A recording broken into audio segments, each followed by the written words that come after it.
Hi guys, this is Tony here from Metal Roos. You're about to sit down and enjoy an interview I just did um, over there. And so do like and subscribe so you can get all this straight into your streaming and into your consciousness as soon as it arrives. So enjoy the interview, and I will. Over to you, Tony. Nice to meet you, Nikki. It's nice to meet you. Yeah, Um, nice to meet you too, Tony. yeah, all the way over in whereabouts are you at the moment? I'm in Phoenix, Arizona. I just got home from about 2 months of tour. We were in Europe and Canada, and this is home for me in Phoenix, so it's just really nice to be here. Nice and hot there at the moment, I imagine. Oh yeah, it's nice and hot, but I don't know. I've been many places where it's hot. Something about the heat here, it just feels like home. I don't Yeah, know. yeah. So I've lived in Australia too long now that I feel the heat here, and I go, yeah, it feels like home now, right? I know. Where are you in Australia? I'm in Canberra, which is actually quite cold. It's the Oh, capital, so it's in a valley. It's up near the high country, so it's quite cold in winter. But it not okay. well compared to most winters, it's pretty mild. Sure. We were there in maybe 2019. I think it's been, yes, it must have been 6 years now. I miss it. I think we're trying to make plans to come back, and I hope we do because I love it there. So Oh, brilliant, brilliant. I was going to say that was one of my questions to ask you later on. So that's oh, there, nice. yeah. Yeah. That's great. So, um, eh, Born of Osiris, new Yeah. album out that came out 11th of July. Yeah. Yeah. Yeah, it's a To reach cracking it. out. Yeah, yeah. How's the response been going for it? Oh, it's been really good, man.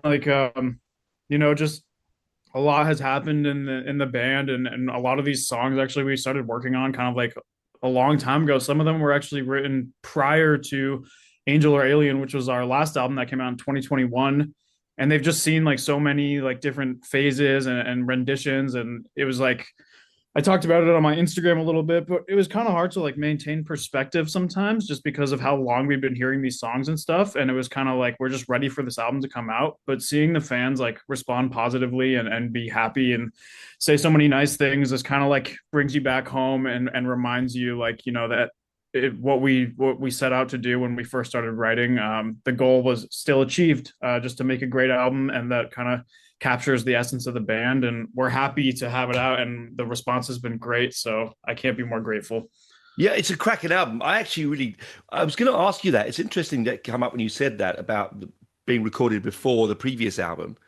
Because Mhm. before I listened to this one, I went back to listen to the previous one. I always like to do that to see what if there's any flow or and there is a sort of connection, Yeah, very very tenuously, but I thought I felt it when I listened to it for that there was sure. a connection, and so now we know why because it was all sort of Yeah, at the same time. yeah, like we originally, I think the official session started for it in 2023. So it was after, but I guess what I mean is like, yeah, pre-pro and stuff had been Mm-mm. worked on. Some of the songs, not all, but some had been worked on prior to Angel or Alien, and then new things came up, new ideas, rearranging stuff, trying new things and all that. But really, like, it didn't come all together, and like, there's a finished product until maybe about a year ago. So in reality, it was finished and released in a normal amount of time, but just on the back end, which a lot of people might not realize. I mean, you might realize it because you were like, "Oh, it took these guys four years to put out a record." We had been on like a two. The band had like a history of like a every 2 years an album was coming out, and this was the Mm. first time that was ever in. And that's okay, things just happen, personal lives and changes and all that. And Mm. yeah, just like the title and everything, it just kind of plays into like what we've experienced, and we feel that the message that we set out to portray when we first started writing it actually rings more true now than it did then. So Isn't it interesting? Because it's full of raw emotion and it's got real technicality in it. yeah. And so, I mean, I don't know, pardon me. I mean, progressive metal is always a tricky one to box. I don't like Hmm. boxing things. I hate boxing things, but it's always a tricky one to get your head around because it's so many things going on uh, I, in on the album, and but it's such a playground. There's so many toys to play with and to listen to when you listen to your Mhm. music. Like I was listening to the War You Are, which Yeah, I thought was one of my favorite tracks on the album.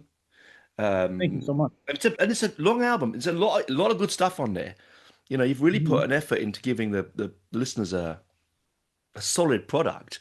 You know, this isn't Yeah, just an EP and we've done it and buy. This is like, wow, you can really spend your time with this album. for sure. Yeah.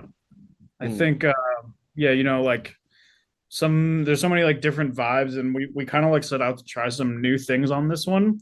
And it's interesting for me because I'm always like the type of person I'm just writing music constantly. Like I never find myself in a position where it's like it's time to write an album. I just write music all the time because I'm just passionate about it and I love it.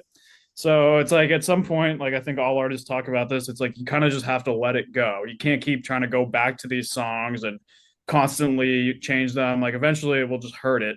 So there's like a sense of like, let it be free.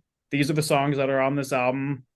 And then there's a ton of stuff that we have totally unreleased, untalked about. And, there's times where I'd be like, oh, I wish this could be on there, or that could be on there. But I found myself like feeling a little bit of like there was some freedom in just like learning to be like, these are the songs. Let's make them the best we can. Let's put this out. Let's show it to our fans. This represents this chapter of the band, and then we'll just continue on. So Yeah, and I think that's one of the hardest things. I mean, with any creative, is to know when to go. I'm a painter myself, and knowing not to put the extra stroke on the palette, on the canvas, knowing to say, "Oh, I've done it," and be brave enough to put it into the world. And exactly. all art is all creative is painful. All creative art is painful, and to get it out Totally. there is something special. Like I listen to this album, I like to listen to it in the dark with no lights on and no Ooh, extraneous experiences, and it really does take you on a sure. journey sonically, intensely as well. A very intense album, but it has some beauty in it, Nick. There's some real beauty in this album, which Thank I you. I appreciate it. I think that's cool that you listen to it that way too. I like that. It's awesome. oh yeah, it's the how I can't. I've got not ADHD, but if there's light, I can't. I'll listen to it walking around down the street and do things because that's what music's for, right? But then there's moments where you just want to block everything off and go into that audio journey. Yeah. And this is the kind of album that I'll do that with. Very Uh, cool. I love that. it's so textured and so layered, and so every time you put it on, you hear something different. Yeah, yeah. Even for me too, I feel the same. It's like there was a point where you're kind of getting ready for everything to be like final mix and everything, and so you're listening to it a lot, and then you get there, and then you take a break from listening to it. And even for myself, like when it came out, like it felt like in a weird way, it almost came out for me too. Like when you put it on Spotify and you see it as a collective, it hits different than like scrolling through Dropbox and being critical of all what's Yes. there and what's not. So it's just a different perspective. Yeah, because when it flows, I mean, that's the thing. We live in a world of people who don't listen to albums. It's becoming a little bit better now, but we had a whole period there where people just would pick and choose, take, seppuku and whatever off and go on that one and go there. But the whole point of a beautiful album like this is that you've worked very, very hard on getting that mix. Is burning light go here? Does this, you haven't just Right. woke up in the morning and gone, shuffle, done. Right. You've spent weeks and months and many hours and moments worrying how they will flow with each other. Mhm. And I think it pays as a listener, we have to pay that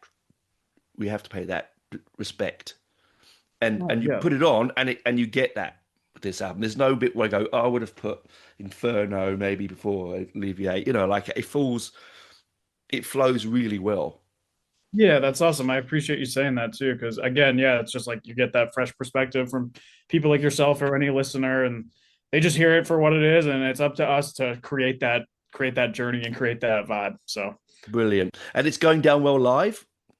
yeah, it's been awesome. We actually since it's been kind of like we had, I don't know, I want to say, oh, maybe 2 years of Torchbearer was the first single that came out. And Mm. that came at kind of like an interesting point in the band, just some internal stuff happening and some changes. And then much time went by before the next song came out and the next song, and they kind of all got to like live on their own, which I think is good for those songs.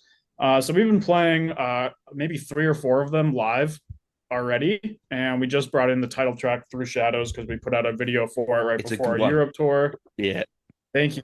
I appreciate it. That was a kind of a, I don't want to say a risk for us, but I think it's the longest single we've ever had. It's like pushing 5 minutes.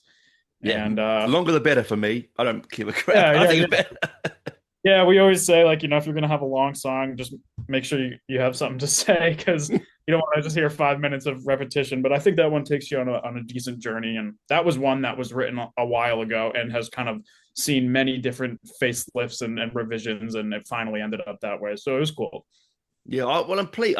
Hopefully, if you when you make it over here sometime, we'll get to see that because that will Sure. be interesting. Because your music, it's so. I mean, I keep on about it, but it's really technical and it's really intricate. So Yeah. live must be an absolute pleasure to see that played because I can't. And I sometimes think to myself, particularly with prog stuff, how are they doing it live? Have they got like how their fingers not falling off or their wrists not snapping? Like it's just stuff that you Yeah. do on this album, you know? Yeah. I think like there's like an element, at least for me, of like, when I'm writing music, like I'm just so in the writing mode. And then there always is like a little bit of like, okay, it's time to play it live. And not to say by any means like, oh, this is unplayable. This isn't realistic. I don't mean it like that. I just mean Mm. like, okay, here's how I would approach it in a live setting. And you find, ways to accomplish like we have the super tight sound. We use like neural DSP, quad cortex, and we get all that tight gating. And then we Mm. figure out, oh, here's how I'm going to transition from this to this. That feels more natural, and they take on a little bit of like their own vibe live. But I think it's fun to do that. I grew up and like my dad would always show me like the old bands like, oh, they change it here, they do it this way, and I think that's exciting. I think it's fun. You play true to the record version always, of course, but there's a little bit of an element of like this is how we do it live. I think it's cool. Oh yeah, no, I agree. I think all live music has that tendency, particularly in solos and things like that, that they'll just in the moment they'll live within the frame Yeah, of the track, but they'll just have a little bit. Maiden does it a lot. Like they're always off doing little bits and pieces. Gary Moore was one of them that did that a lot. And and yeah, and and you never went, oh, it's not the same as a CD or the record. You just got in the moment and enjoyed it. If you want yeah, the CD, stay home and cool. listen to the CD. You know, like Yeah, fine. exactly. You Yeah, know. 100%, man. Yeah, and I think that's the beauty of live music and live music like yours, where you do have the space and the breadth in the tracks to explore Yeah, a little yeah. bits and pieces. And I'm sure that every time you do that, you learn something new. I'm sure you get back at finish a gig and went, "Geez, I played that in this there. I really like that. I wonder if I could do something with that some later on." You know? All the time. All the time. You got Yeah, it. Yeah. yes. It's Yeah. it's a great learning playground, isn't it? Live music because you get to learn exactly who you are, which is Yeah. For real. Yeah. You discover stuff about yourself. Yeah. It's fun. Yeah, yeah. Brilliant album, man. Absolutely fantastic. I'm so glad that it's out and it's finally got to us. Thank you. And But and it's got its own life, and you've now to let it go into the world and let it yeah. Go release out there. it. Be free. But Yeah. yeah, that's it. Have your own life. Grow up and have your own children. Yeah. That's Yeah. it. Bye Yeah. bye. Hey, it's 18 now, It's an adult. Exactly. It's Yeah. off partying. Let it go and do its thing. Yeah. Um, Exactly. are you working on new stuff now as well? Yeah. I'm actually like right behind me is my studio, and I Mm, just got home, and I actually haven't written any music for the band in a couple months, partly because of touring, and then partly mm, just because of just wanting to take a break. There was a point where and she got a nice mobile recording rig and everything, and I had that on tour. mm. But like, and it was great, and I got to work out a couple ideas, and I'm grateful for that. And I was glad I had it. And there were some moments where I needed to record some stuff or send files or whatever. But for me, like, I really like the balance of like going on the road and like you take in all the sights, all the sounds, all the things, good and bad. And then when you sit back down at home where it feels comfortable, that all just gets channeled into music for me. So the yin and the yang is a necessary thing for me. Brilliant. Oh well, if anything is as good as this one, then we're in for a treat because this is a really nice follow on from the previous album. I really thought that, as I said before earlier, that it's a very nice listening to back to back. There's a nice flow. Yeah, thank you. It doesn't feel incongruous. I know you said there's been changes and things, but it doesn't feel that way. It feels very homogenous. Um, That's good. Yeah, I'm glad. I think again too at the very end it kind of like glued itself all together. So Yeah, I mean, it's just got the DNA. It's got your band's DNA right through it. Really, at the end of the day, it's got those stamps of Osiris that we listen to. So, um, thank you again. Thanks for coming on. Thanks absolutely. for chatting. Good luck with recording and resting and So much. I touring appreciate and it, all man. that stuff. And enjoy the Yeah, sun. I will, man. And hopefully I'll see you on the other side of the world soon. Oh yeah, definitely. I'll be there. All right, mate. All right, my friend. You have a great rest of your day. You too. Bye. Bye for now.